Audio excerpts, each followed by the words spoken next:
O texto que está na segunda carta que Paulo escreveu a Timóteo, capítulo 1, verso 7, que é o texto tema da campanha. Como a gente está encerrando nesta manhã a campanha de missões, entendo que voltar a esse texto e voltar a esse tema nesse último momento é muito importante para que a gente possa entender o que Paulo está falando a Timóteo e falando ao coração de cada um de nós. 2 Timóteo capítulo 1, verso 7 diz: porque Deus não nos deu espírito de covardia, mas de poder, de amor e de moderação. Os irmãos podem estar assentados.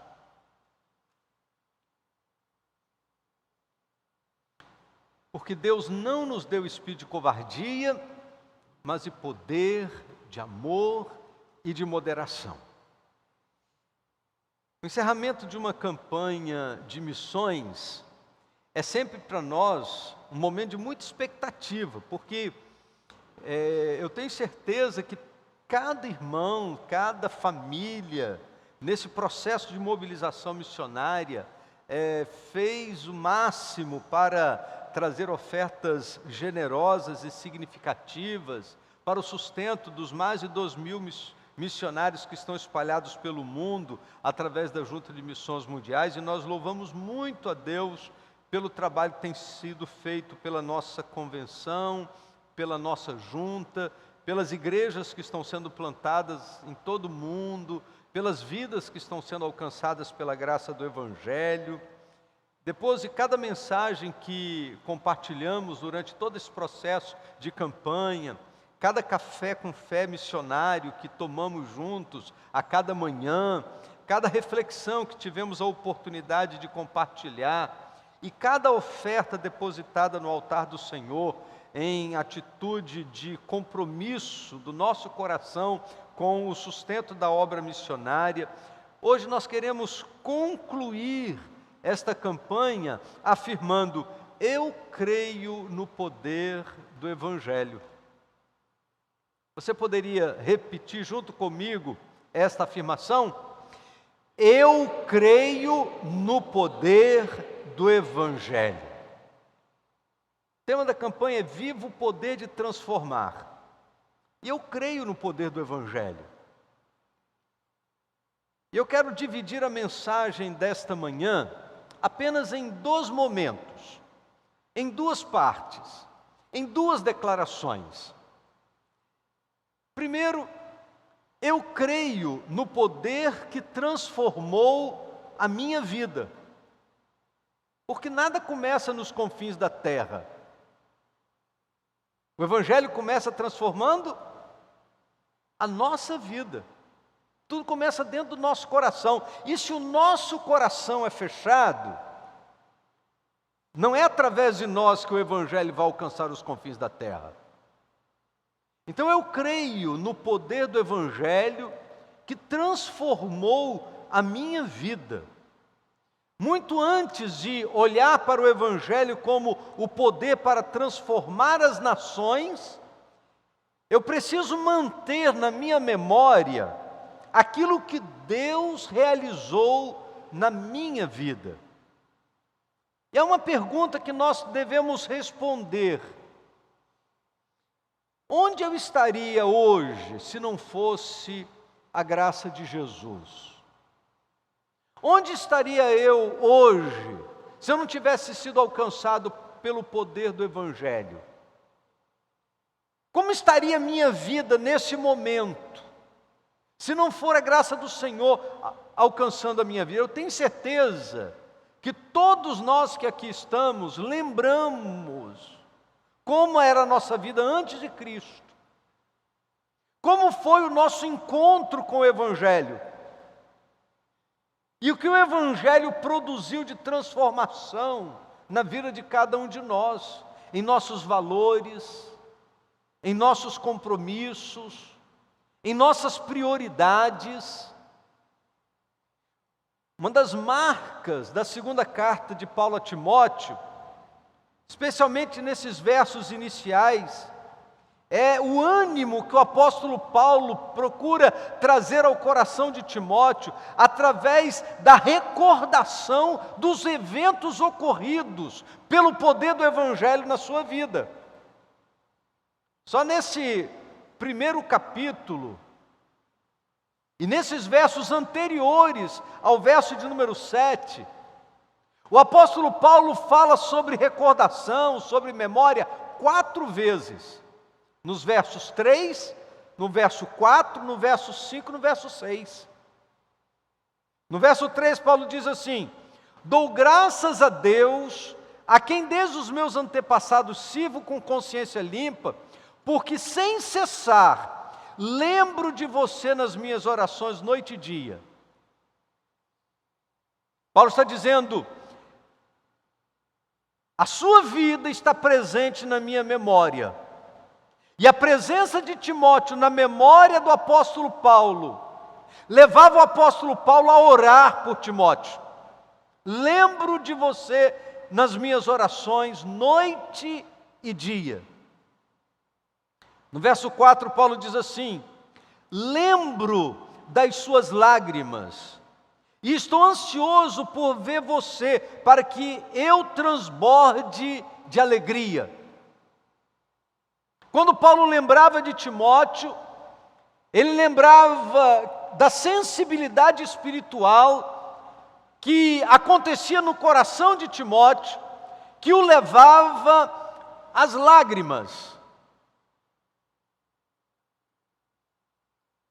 Eu não sei você, mas nós estamos vivendo numa geração em que a gente tenta de todo jeito evitar as lágrimas. Estamos vivendo numa geração que evita chorar. Uma geração que não consegue entender o valor de uma lágrima vertida. Eu diria que estamos vivendo numa geração de olhos secos. Olhos que não choram, lágrimas que não são vertidas. O apóstolo Paulo, no capítulo 20 de Atos, ele estava se despedindo dos crentes de Éfeso. Você se lembra disso? E aí ele se refere a 3 lágrimas diferentes que envolvia a sua vida, o seu ministério e a vida daquela igreja também. No verso de número 19 do capítulo 20 de Atos, ele diz assim: servindo ao Senhor com toda humildade, com muitas lágrimas e tentações que pelas ciladas dos judeus me sobrevieram. As lágrimas das oposições provocadas por aqueles que não conseguiam entender a mensagem que Paulo pregava. Tanto Timóteo, como Paulo, como Pedro, e como todos os apóstolos, e como todos os missionários, e como todos os pastores, comungamos da experiência das lágrimas que são provocadas pelas oposições. Não é de maneira nenhuma uma novidade as lágrimas do ministério. Quando chega no verso 31 do capítulo 20 de Atos, Paulo vai dizer assim: portanto vigiai, lembrando-vos de que durante 3 anos não cessei, noite e dia, de admoestar com lágrimas a cada um de vós. O segundo choro que o apóstolo Paulo descreve no capítulo 20 de Atos, na sua despedida da igreja de Éfeso, são as lágrimas da admoestação. Quantas vezes, enquanto pregava, o seu coração se conturbava em lágrimas enquanto proclamava. As lágrimas da admoestação envolvem reconhecer a diferença entre aquilo que está na palavra e aquilo que está na vida das pessoas, reconhecer a intensidade da palavra de Deus e o desejo de Deus de trazer-nos para perto dEle. Isso fazia com que Paulo proclamasse a palavra do Senhor, sentindo a intensidade desta palavra. Lágrimas da admoestação. E quando chega lá no verso de número 37, a Bíblia diz assim, verso 36 e 37, havendo dito isto, pôs-se de joelhos e orou com todos eles, e levantou-se um grande pranto entre todos, e lançando-se ao pescoço de Paulo, o beijavam.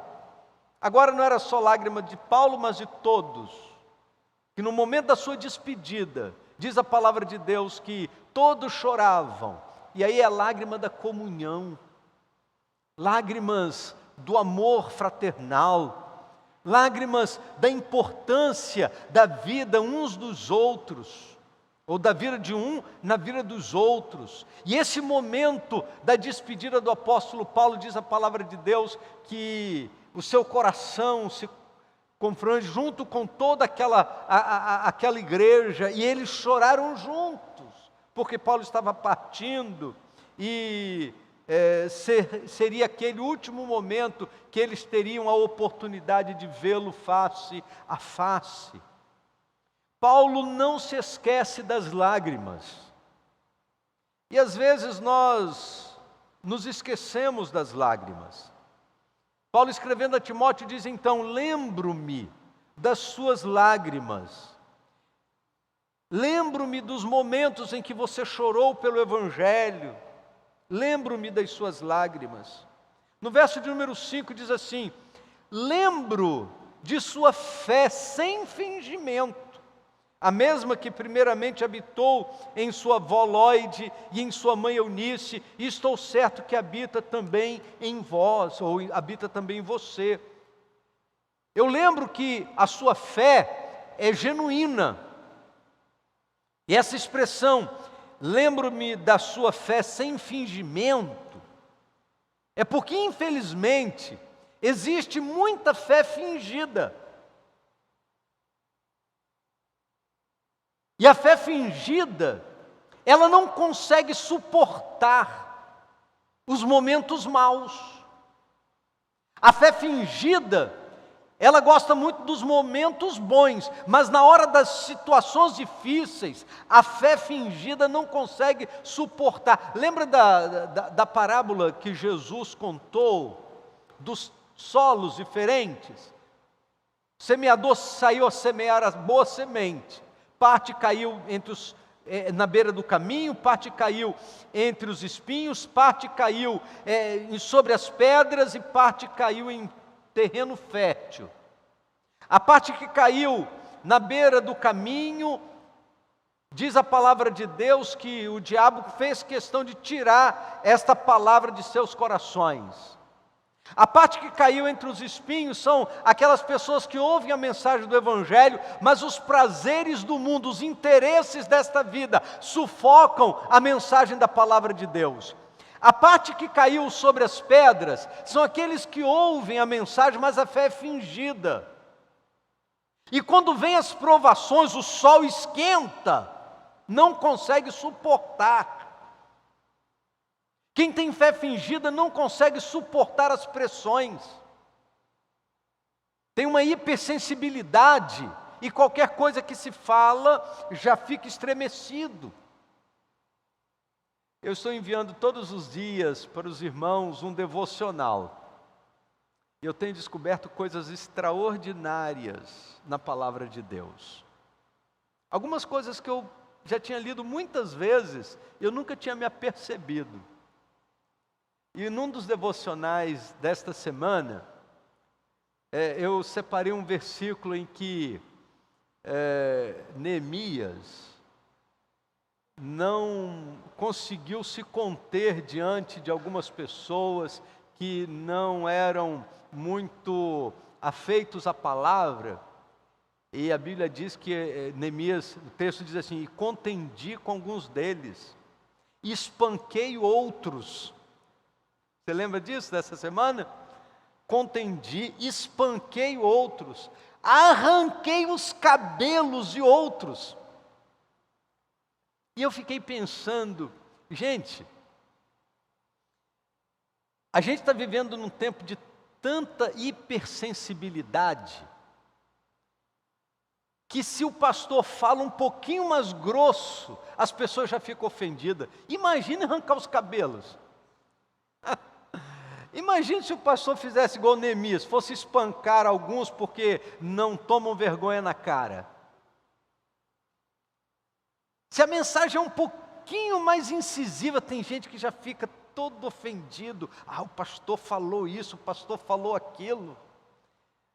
Mas quando eu leio o livro de Esdras, quando eu leio o livro de Neemias, eu vejo, assim, o que a palavra de Deus provocava na vida desses homens, ao ponto deles dizerem para as suas nações sobre a necessidade da fidelidade a Deus. E tanto Esdras como Neemias viveram um choque de realidade, porque eles voltam do cativeiro, e quando eles chegam lá, viram que os que não foram deportados, casaram com mulheres estrangeiras, e constituíram famílias com mulheres estrangeiras. Isso foi um choque.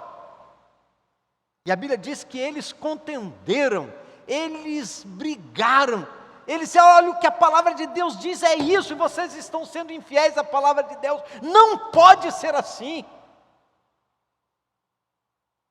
Ao ponto de Esdras reunir o povo e dizer assim: olha, vocês têm que escolher, ou vocês vão escolher Deus, ou vão escolher suas famílias. Reuniu o povo e disse: olha, vocês vão ter que fazer uma escolha. E a Bíblia diz que eles tiveram de mandar embora mulheres e filhos.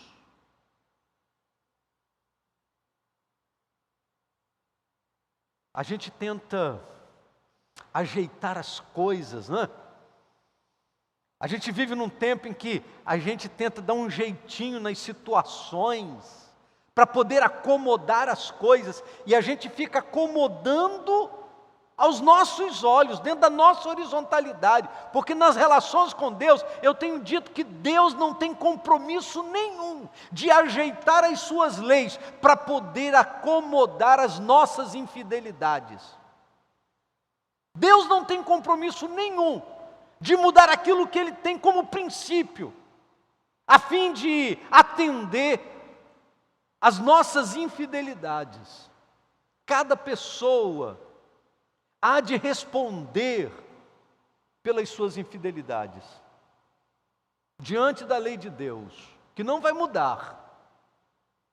A lei de Deus não muda em função dos nossos erros. Mas no verso 6, Paulo diz assim: por esta razão venho lembrar-lhe que reavive o dom de Deus que está em você pela imposição das minhas mãos. Você não pode esquecer do seu ministério, você não pode esquecer do seu chamado, você não pode esquecer por que você está vivendo, você não pode esquecer da missão da sua vida, você não pode esquecer. O passado e as recordações eram um importante fator para transmitir a mensagem que Paulo queria ao coração de Timóteo. A lembrança desses fatores era crucial para provocar no coração daquele jovem pastor, para que ele pudesse continuar nas lutas do ministério e que as lutas da pregação não lhe tirassem o ânimo. É nesse ambiente de trazer à memória estas verdades que Paulo termina no verso 7 dizendo: pois Deus não nos deu espírito de covardia, mas de poder e de amor e de moderação. Paulo estava lembrando a Timóteo que ele já tinha estas qualidades. Quando ele diz: Deus não nos deu o poder, o espírito de covardia, mas Deus nos deu, está no passado, Deus nos deu o espírito de poder, de amor e de moderação. não é alguma coisa para a gente alcançar, é alguma coisa que a gente já tem. O Espírito Santo de Deus já está presente na nossa vida, já recebemos dele. No momento em que recebemos a Jesus como nosso Salvador, o Espírito Santo de Deus já está em nós, e a Bíblia diz, se alguém não tem o Espírito de Cristo, esse tal não é dele. Então nós já temos o Espírito de poder, nós já temos o Espírito de amor, nós já temos o Espírito de moderação. O problema é que na vida de muita gente, ele está tão escondido, ele não tem autoridade nenhuma de exercer o seu ministério na nossa vida e na nossa história. As palavras de Paulo surtiram efeito. O discipulado e aquele acompanhamento que o apóstolo Paulo estava dando a Timóteo, estava surtindo resultados, estava trazendo resultados importantes. Isso a gente pode deduzir pela forma como Timóteo seguiu no exercício do seu ministério. Ele era realmente o braço direito do apóstolo Paulo, e isso a gente pode perceber no livro de Atos e em algumas de suas cartas. Mas lá em Hebreus, que é uma carta que nós não sabemos exatamente quem escreveu, no finalzinho da carta aos Hebreus, no capítulo 13, no verso 23, a Bíblia diz assim: saibam que o irmão Timóteo foi posto em liberdade. Se ele vier logo, irei vê-los na companhia dele. Timóteo também foi preso por causa do Evangelho. Nós não sabemos muito dessa história, em quais foram as circunstâncias da prisão de Timóteo, mas o escritor aos Hebreus diz, olha, o nosso irmão Timóteo, ele foi posto em liberdade. Se ele foi posto em liberdade, porque ele havia sido preso. Esse jovem pastor chegou a ser preso, e pelo contexto, tudo indica que a sua prisão foi pelo amor ao Evangelho. Essas lembranças deviam servir para animar o coração de Timóteo. Ainda hoje, recordar a nossa conversão, recordar a trajetória da nossa vida cristã, aquilo que Deus tem feito ao longo da nossa história, manter na memória aquilo que Deus realizou em nós e através de nós. E aí eu posso lembrar de algumas coisas como igreja, quantos mutirões missionários que realizamos, quantas viagens missionárias que realizamos, quantos projetos evangelísticos que realizamos, e a maneira com que Deus foi abençoando e usando a nossa vida em todas essas circunstâncias. Os desafios vencidos, as alegrias das vitórias que vivemos durante todos os anos da história da nossa igreja, são essas coisas que devem ser mantidas em nossa memória, para que possamos prosseguir na proclamação do Evangelho de Jesus Cristo. Então a primeira coisa desta mensagem, a primeira parte dessa mensagem é: eu creio no poder que transformou a minha vida. Nessa segunda parte da mensagem, indo para o final, a segunda declaração é: eu creio no poder transformador do Evangelho. Numa campanha de missões mundiais, somos movidos a acreditar que esse Evangelho que transformou a nossa vida tem poder para transformar o mundo. E é por isso que pregamos o Evangelho, porque nós cremos que o Evangelho é o poder de Deus para a salvação de todo aquele que crê. O poder transformador do Evangelho produz alguns resultados na nossa vida. Em primeiro lugar, o poder transformador do Evangelho nos faz mensageiros no caminho. O mensageiro é aquele que foi enviado para levar uma notícia. Assim como o Evangelho chegou a nós, impactou a nossa vida e transformou a nossa vida, é porque alguém trouxe essa mensagem para nós. Alguém foi instrumento de Deus para que essa mensagem alcançasse o nosso coração. E agora nós somos incumbidos da parte do Senhor para levar esta mensagem a outros. Quando nós olhamos o ministério de Jesus, ele pregava a todas as pessoas os valores do reino. O mundo está carente das boas novas. E nós somos os portadores da mensagem do Evangelho do Reino, que transforma a vida de todo aquele que crê. Da mesma forma que o Evangelho transformou a minha vida, a sua vida, ele quer, através de nós, transformar a vida daqueles que estão à nossa volta. Segundo lugar, o poder transformador do Evangelho nos torna sensíveis às necessidades do mundo. Jesus fazia diferença por onde passava. Pregava o Evangelho do Reino a todo tempo. Diferente dos mestres da lei, que eram arrogantes e egoístas. O Evangelho de Cristo nos conduz a uma pregação cheia de amor e compaixão. Eu li uma frase, eu não sei de quem é essa frase, mas eu achei muito interessante e trago para a reflexão dos irmãos nesta manhã. Diz o seguinte: o Evangelho converte nosso coração a Deus e ao próximo. Vou repetir.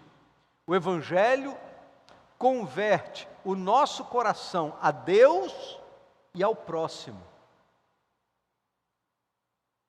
Ao olhar as multidões, a Bíblia diz que Jesus sentiu seu coração doer, porque ele olhava para as multidões e as via marcadas por seu sofrimento, seu abandono, e a Bíblia diz que Jesus olhava para as multidões e percebia que elas estavam confusas, sem rumo, como ovelhas que não têm pastor. O verdadeiro Evangelho nos faz olhar para as pessoas e perceber que elas estão assim, confusas. Às vezes estão brigando com a gente porque estão sem rumo. Estão gritando porque estão sem pastor. Estão sem direção. Agora, só não fazemos diferença quando nos tornamos indiferentes. A gente só não faz diferença no mundo quando essa realidade já não nos agride mais. Só não fazemos diferença quando nos tornamos indiferentes aos sofrimentos espirituais daqueles que estão à nossa volta. Por último, o poder transformador do Evangelho nos faz ver mais as oportunidades do que os obstáculos. Quando Jesus olhava para as multidões, Jesus olhava e dizia para os discípulos: olha a colheita que nós temos aqui diante de nós. Olha as multidões. Vede os campos estão brancos para a ceifa. Jesus olhou para aqueles corações como uma seara precisando de trabalhadores.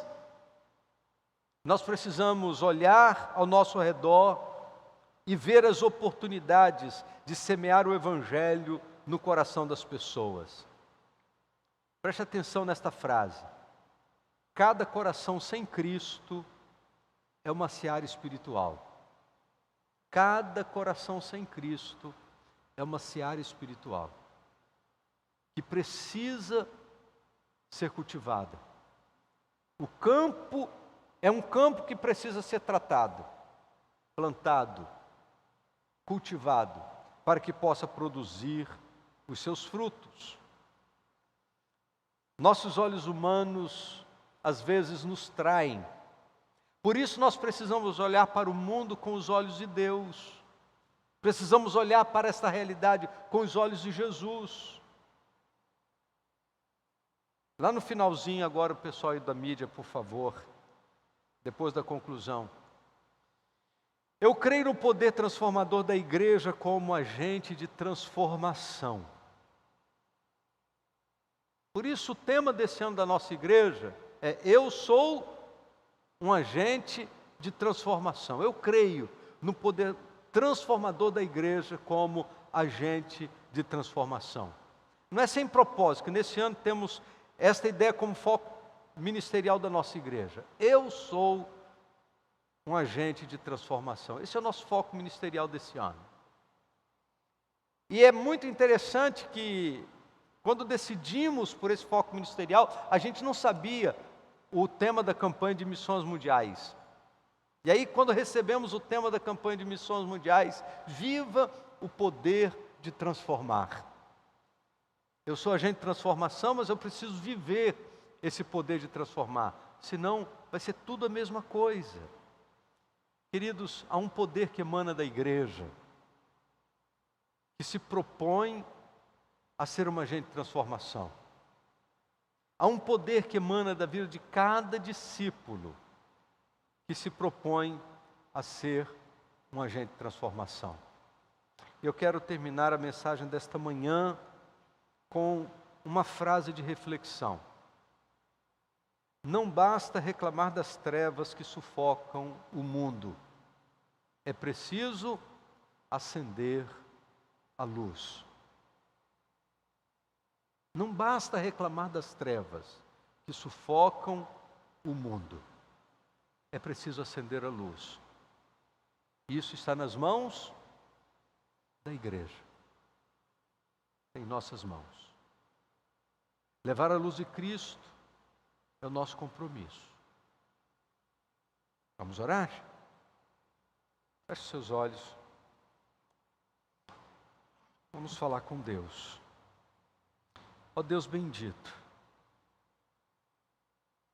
obrigado porque o Senhor não nos deu espírito de covardia, mas o Senhor tem nos dado o espírito de poder, de amor e de moderação.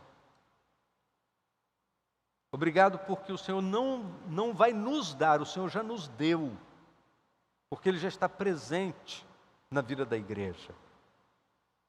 E nós queremos te pedir, ó Deus, que em momento algum a gente venha sufocar a obra do Teu Espírito na nossa vida e através da nossa vida. Abençoa-nos, ó Deus, para que possamos manter esse foco e que o Senhor nos use como agente de transformação nesse tempo da história. Em nome do Senhor Jesus. Amém, Senhor. Deus abençoe meu irmão, você que está em casa participando desse momento de culto, e a gente termina aqui com 130 pessoas conectadas na celebração desta manhã. Eu imagino que se na sua casa tem 2 ou 3 pessoas, então só nas conexões a gente tem aí entre 250 e 300 pessoas participando desse momento de culto. Deus abençoe sua vida. Daqui a pouco, às 19 horas, estaremos juntos para proclamarmos o Evangelho de Jesus. Se você vai vir à igreja, estaremos juntos aqui. Se você não vai vir à igreja, programe-se para estar conosco e acessar esse canal. Convide pessoas, envie o link do culto para que outras pessoas também sejam alcançadas pela palavra do amor de Deus. Deus abençoe sua vida, Deus abençoe a sua tarde de domingo junto com a sua família. Esta é a nossa oração.